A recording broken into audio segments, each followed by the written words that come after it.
In June 2011, Christchurch, New Zealand suffered an earthquake that left a lot of the city in chaos, destroying buildings and infrastructure and leaving over 50,000 homes without power. As a result, there were collapsed houses, ruptured water mains, flooding, and fires due to disrupted electrical lines.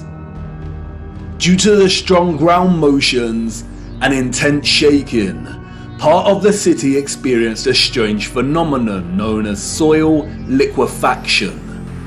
Sand boils emerged from asphalt roads, toppling and sinking cars, and causing boulders to fall from hills, resulting in more home damage.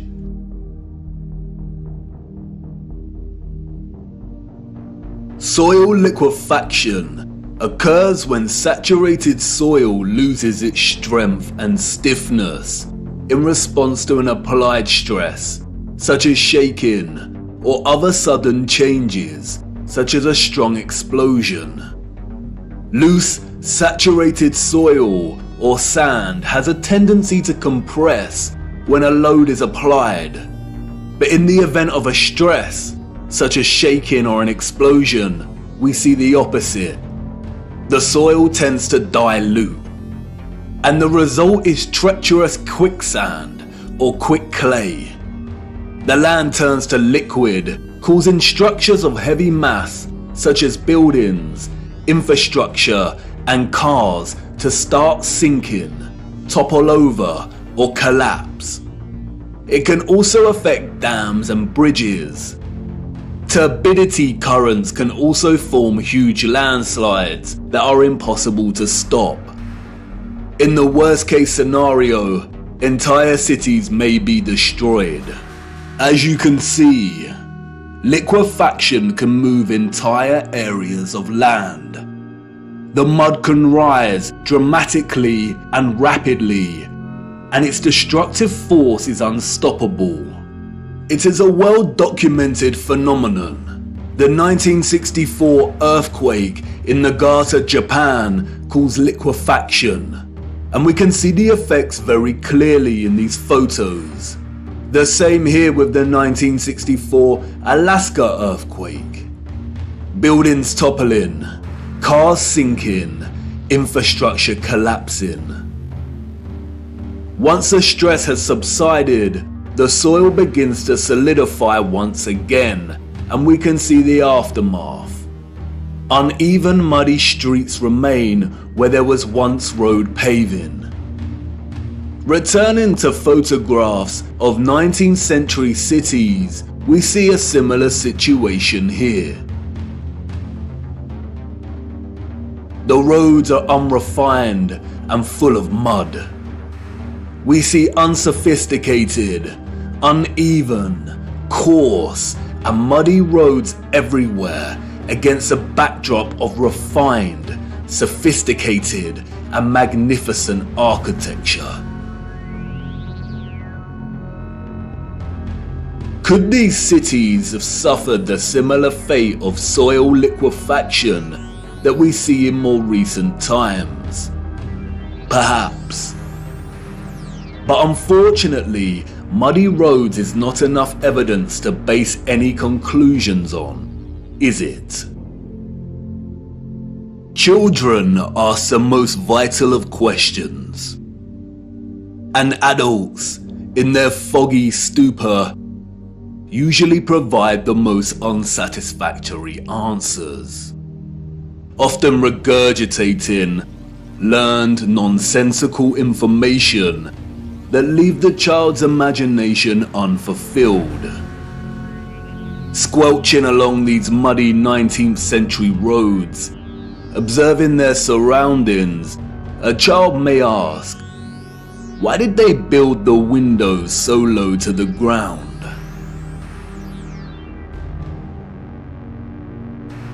And what an excellent question. Yes, why indeed did they build windows on ground level?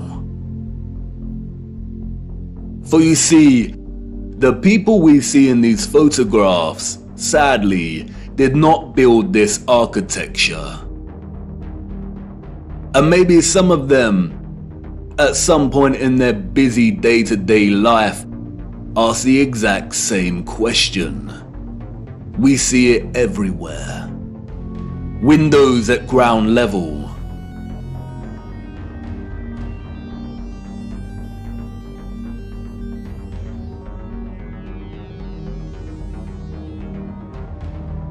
Windows partially below ground level.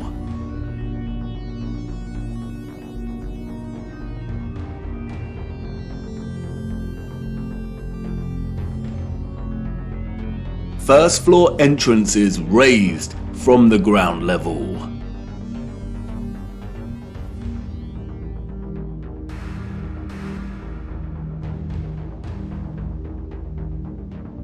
Steps leading down to entrances below ground level.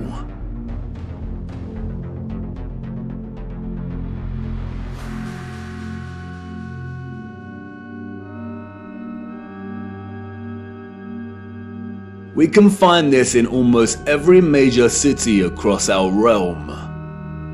In both old photographs and when we walk in the streets today. And what does it tell us? That a society with access to modest construction tools and horse and car constructed their infrastructure by first spending countless amounts of hours and energy clearing land with a depth of over 3 meters to begin their construction. Building basement floors is incredibly hard work. Since the 20th century, large powered excavation machines such as backhoes and front-end loaders have reduced the time and manpower needed to dig a basement dramatically as compared to digging by hand with a spade. Perhaps you could say that our historical ancestors were just that dedicated to the architecture they built. And you could say that many of the sunken buildings we see are actually due to elevations and depressions in the natural landscape. The official narrative, which is always full of inconsistencies, perhaps would suffice if it was not for contemporary excavation. When we look at photographs such as this, it immediately dawns upon us that what we are seeing are windows and doors 2 to 3 meters below the ground surface.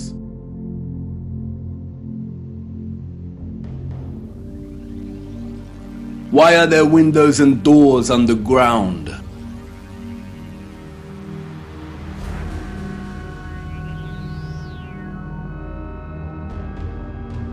What is this that we see in our cities? Natural soil accumulation over time? Geologists have never been able to ascribe a consistent value to worldwide natural topsoil accumulation, because it is impossible. Some regions of our realm experience consistent topsoil accumulation, whereas other regions actually experience consistent erosion. Many historians and archaeologists have noted that many cities over the centuries have been destroyed through war, and natural phenomena such as earthquakes, volcanic ash, and flooding.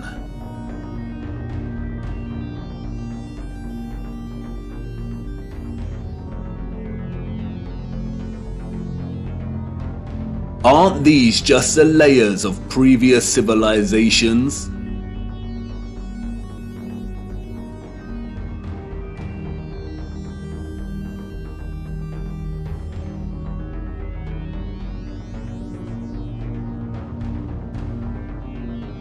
No, they are not. We see over and over again whole floors of buildings consistent with the architecture existing above the layer of ground.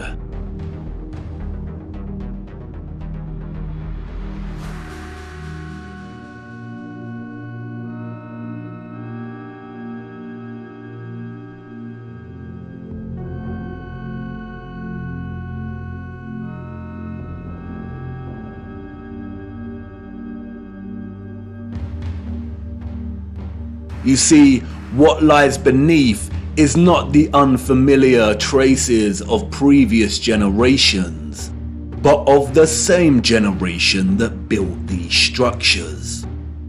And once you really see this kind of sunken, buried infrastructure that exists in such prevalence across our world, you can never unsee it.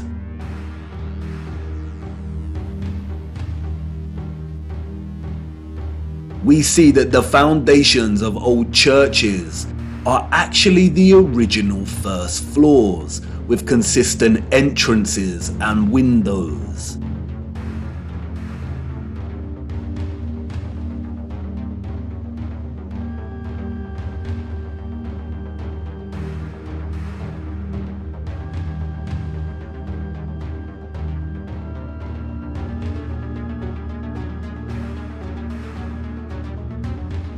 We see mosaics unearthed. We see pillars, columns and arches that were originally much larger, and it was the layer of soil that reduced their size, as if they weren't big enough to begin with.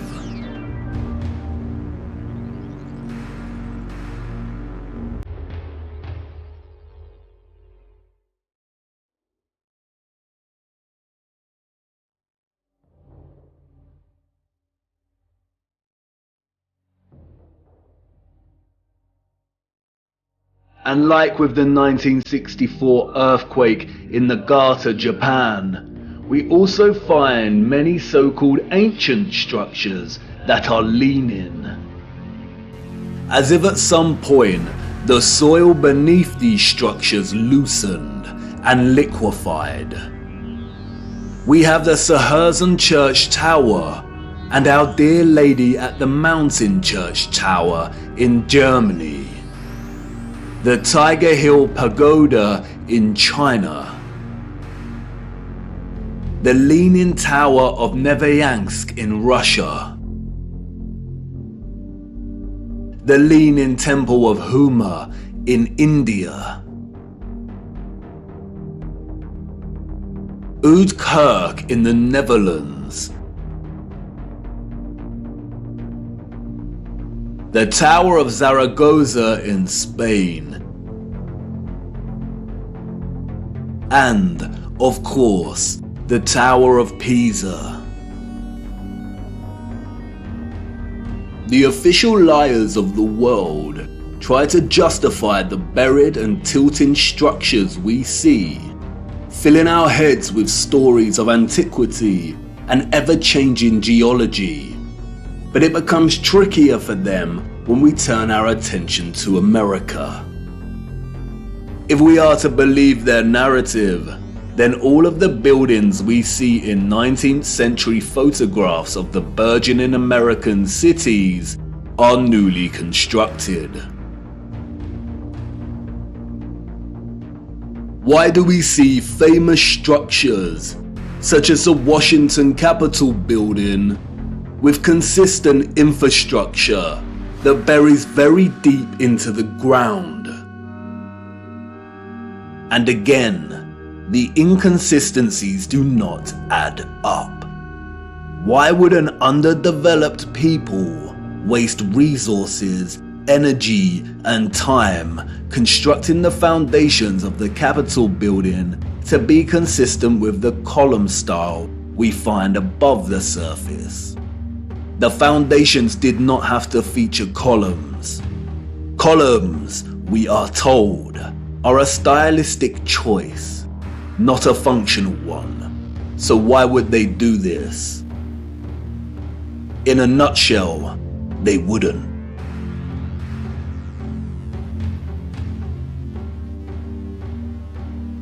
We see images that suggest that the people of the 19th century were actually concerned with moving a lot of the vast amount of mud we see, leveling the ground and excavating existing structures.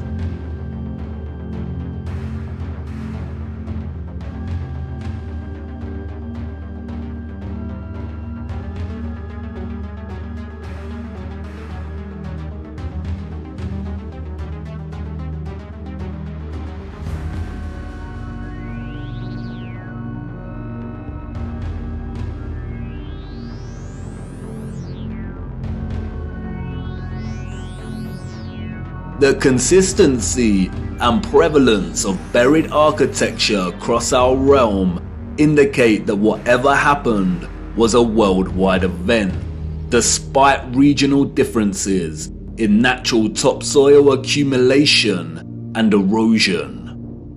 And there is no official narrative explanation that justifies the buried architecture we see. No explanation provided to justify the amount of mud we see in 19th century photographs of our cities. On the roads, mud piles from clearing, the roads uneven, the land ravaged, but the architecture grand, perfect and intact. Applauded by literary scholars for his use of fog as an opening simile and metaphor to paint a portrait of London as a corrupted hub amidst burgeoning industrialization, many often overlook that Charles Dickens's 1852 novel Bleak House actually opens with a different image. London, Michaelmas term lately over, and the Lord Chancellor sitting in Lincoln's Inn Hall. Implacable November weather, as much mud in the streets as if the waters had but newly retired from the face of the earth. Liquefaction caused havoc across Christchurch and the Garter, but these were isolated earthquake events, and only portions of each city were affected. It is not possible for there to have been huge, simultaneous earthquakes around the world during a similar period. Or is it? Even Wikipedia tells us that liquefaction can occur naturally or artificially, from an earthquake or other sudden change in stress condition. Even if this was the case, we do not see the same structural damage to the buildings in the 19th century like we do in cases such as Christchurch and the Garter. Most of the buried architecture we see is intact.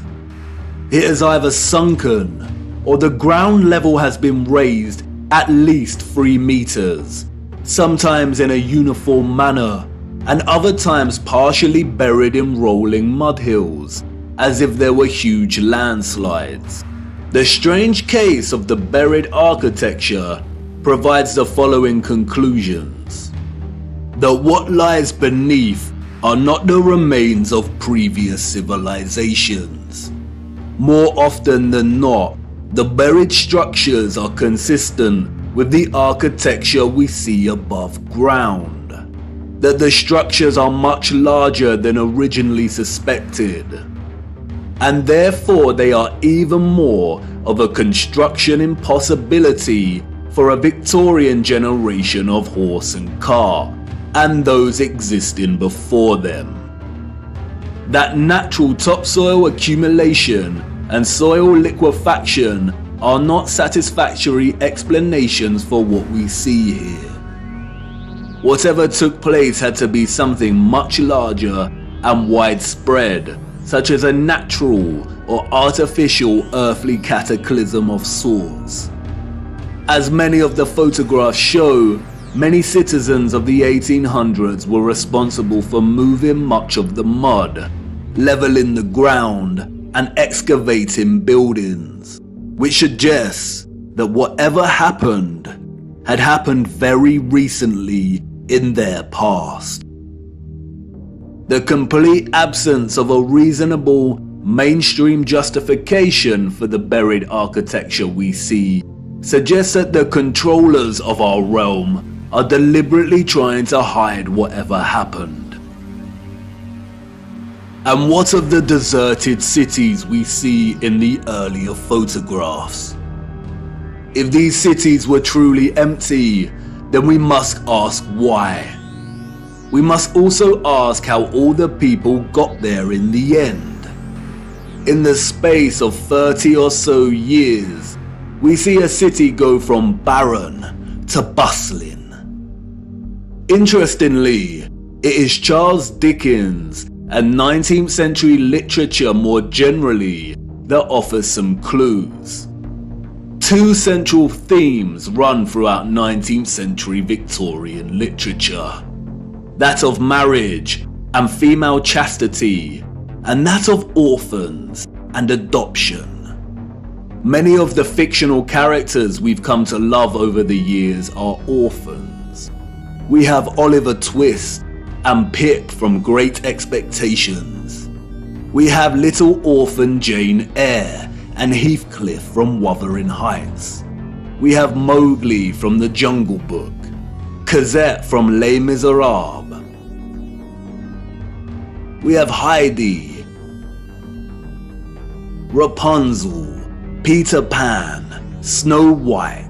We have Tom Sawyer and Huckleberry Finn and Anne of Green Gables. And these books were of their time as far as orphan prevalence goes. The only issue is that these novels romanticize the orphan as a figure dislocated from society by default, and therefore pave their life's path as one of unforeseen opportunity. This was not reality.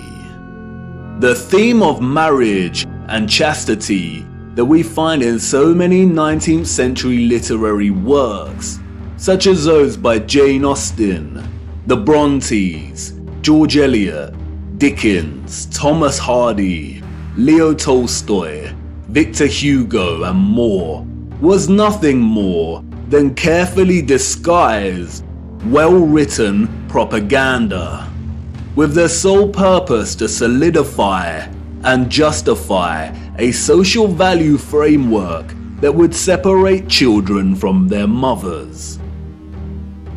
Children born outside of marriage or wedlock were regarded as illegitimate, meaning they did not have a legal status. Illegitimate children was a serious stigma throughout the 19th century. The majority of employers would not hire women with an illegitimate child. Many unwed mothers with illegitimate children ended up without a home, in poor health, starving, exhausted. Their only place of refuge would be the workhouse, where they would carry out the most unpleasant duties. In some places, women with illegitimate children were singled out and had to wear a special uniform, which alerted everyone to their status as an unmarried mother or fallen woman. As a result, a vast amount of orphanages and foundling institutions were established. This is the London Foundling Hospital that was very active in the 19th century. Look at the size of it. Charles Dickens was obsessed with this place. Inspiration, they say. The official narrative tells us that an estimated 4,500 women handed over their children to this huge building. But this was just one institution. Wikipedia gives us a partial list of over 64 orphanages that were founded in the UK during the 19th century. The list is only partial. The peculiar case of the vast amount of parentless children in the 19th century is well documented by many researchers. And most of them agree it is almost impossible to establish figures that really do justice to just how many orphans there were during this period. Their footprint did not enter the record books. It formed in the mud and was then washed away. It wasn't just the UK. This was a worldwide phenomenon. New York City had 4 foundling asylums alone that processed thousands of children annually. by the beginning of the 20th century, Italy was reporting 32,000 children per year. Spain and Portugal were reporting 15,000 annual foundlings.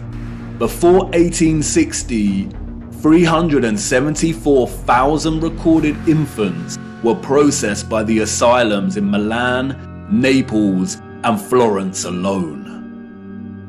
Historian David L. Ransell states that Moscow was receiving between 16 and 18,000 infants annually by the 1880s, and sending over 10,000 of these each year to outlying villages for care.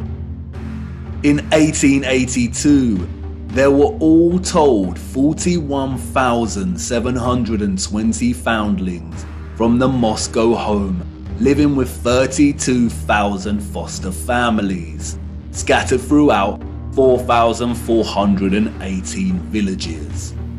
A dozen villages had over 90 fosterings each. One thing that is often overlooked is that there were a series of laws passed in the 1800s, making it almost impossible for unwed mothers to keep their babies. The 1833 Poor Law Reformation introduced bastardy clauses that shifted the entire responsibility for the illegitimate child onto the mother. Social stigma meant that she would not be able to provide care for her child and would be forced to hand them over to the authorities, or worse. Advertisements for adoption or nurse care became popular in newspapers. And, as many scholars have pointed out, these were a front for what was termed baby farmers, or paid murder. As Dorothy L. Haller states, the adverts may have been misleading to the general public, but read like a coded message to unwed mothers. No references are asked for, and none are offered.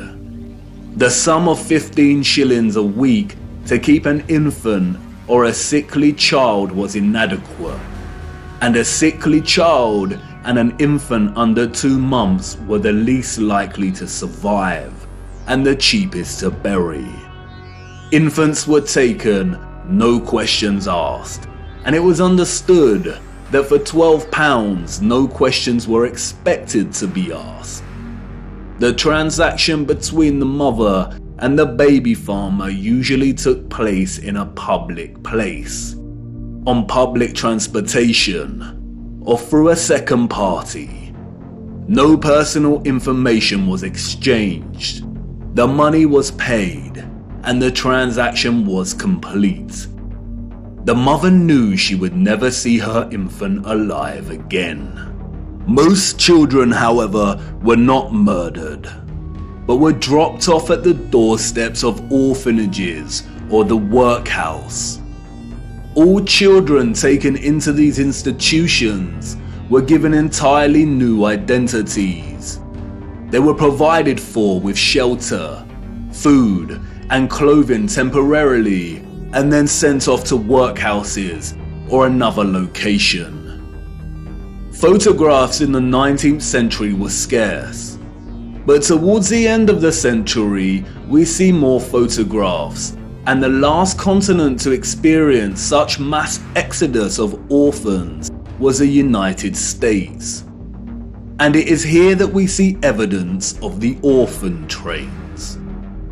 The first group of these orphans arrived in Michigan in 1854, and from that moment on, the movement shipped hundreds of thousands of children across the states until it ended in 1929. Officially, there were over 97 institutions involved in orphans and orphan trains in the 19th century. And again, this was not just the United States. Annie McPherson will go down in history as a woman who scammed more than 100,000 foundlings and shipped them from the United Kingdom to Canada, New Zealand, and South Africa, and even to the outer edges of the earth in Australia, so that they could be sold into child labour. Why do we see so many photographs of orphans in workhouses? Why are they working with machinery created for adult use? Were there not enough adults during this time to carry out this work? And then there is the strange case of the burgeoning American amusement parks at the turn of the 20th century. In addition to rides and exhibits, many of these parks featured an unusual attraction: infantoriums. Visitors of these parks could stroll around with ice cream and swing by these stations, a visit equivalent to that of a fully functional neonatal intensive care unit, complete with incubators filled with sleeping, premature babies. History has been kind to Martin Cooney. Touted as a hero, Cooney was the German mind behind the incubators. His first encounter with premature babies, we are told, was at the 1896 World's Fair. He knew immediately that the exhibition would save babies' lives. The technology to keep premature babies alive was expensive, and he knew the public would pay to see the babies in incubators. He would charge an entrance fee at the amusement parks to generate funds to help these babies live. Nurses tended to the babies as an enraptured public looked on. Like any other amusement, the premature baby exhibits included carnival barkers who tried to lure the public to come and see the babies. I don't know about you, but I find something very off about these incubators. Advertised as featuring living babies, a lot of the fairs where Cooney showed his babies also featured eugenics exhibitions. Eugenics is a field of corrupted pseudoscience that endorses selective breeding to improve the genetic quality of the human population. Eugenics was inspired by Darwinism and was a driving ideology that fueled the Nazis. Why are people paying to see living babies as if they had never seen a living infant before?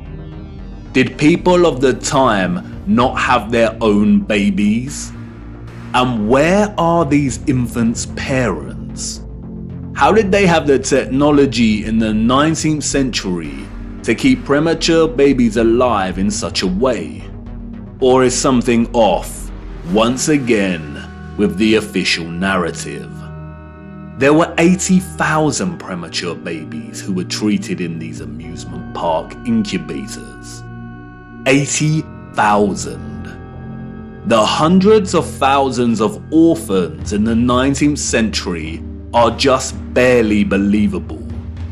Were women really that carefree?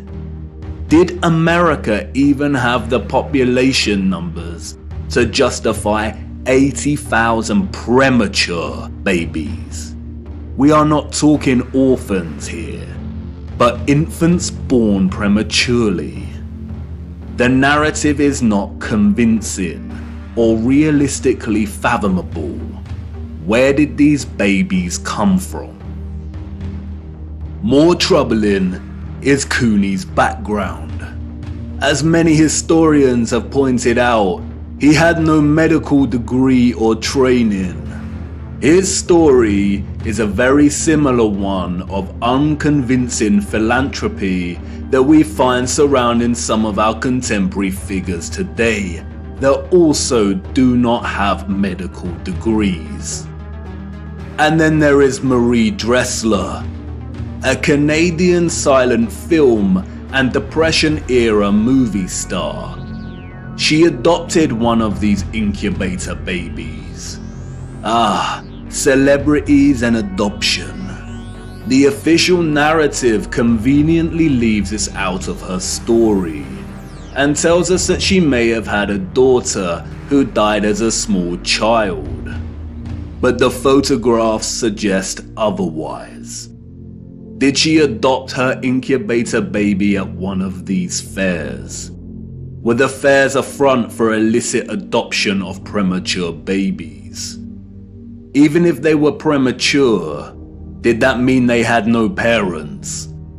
Who owned and was responsible for these parks? And what happened to the babies once they grew and left the incubators?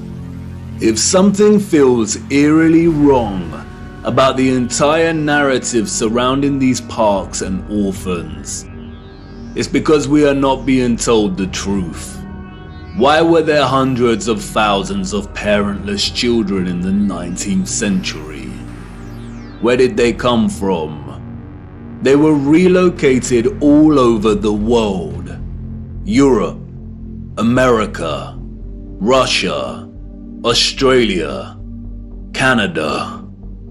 Why? Especially when most still had a living parent. If pregnancy out of wedlock was such a social stigma that resulted in such trauma, why would so many people put themselves in that position in the first place? Did the government really care about social morality enough to pass laws? And all the effort to build and maintain orphanages and orphan relocation networks, would this not burden governmental finances and administration systems? It certainly would have. But you see, there was a greater purpose behind the government's worldwide agenda: repopulation. The social narrative of chastity was nothing more than propaganda and justification for stealing children. The reason we see empty cities in the early 19th century is because they were in fact empty, void of population. And the reason they are bustling 30 years later is because orphans were shipped into these cities to repopulate them. You see, in the early 19th century, there was a worldwide reset of sorts through depopulation and then repopulation. The people we see in these photographs did not build this architecture. They inherited it, along with a lot of mud. Not only did they inherit it without a clue as to what it actually was and who it belonged to, but they were unknowingly complicit in repurposing pretty much all of these structures. I know, none of this is making much sense at the minute. You are probably wondering why on earth these cities were empty and full of mud. What happened that meant governments needed to repopulate the earth? And I know what you're thinking. This is all very intriguing, but what does this have to do with flat earth? You want to know more about the firmament, the sun and moon, and our stationary plane. Do not worry. Everything will become clearer as we continue our journey. The prevalent evidence of buried infrastructure, coupled with deserted cities and a burgeoning industry of orphans, is just a start. These are all necessary clues, hinting at some kind of cataclysm, but the real story hasn't truly begun yet. The stage had to be set first, and now it is ready. And even if you cannot see it yet, I know you feel it, viewer. The deserted cities, the buried architecture, and orphans all signal a looming darkness. There is a great black cloud in front of us, and I won't lie, we are heading right into the heart of it. And like I said before, we do not have much time. Come on, it's time for me to honor my promise and take you back to the future.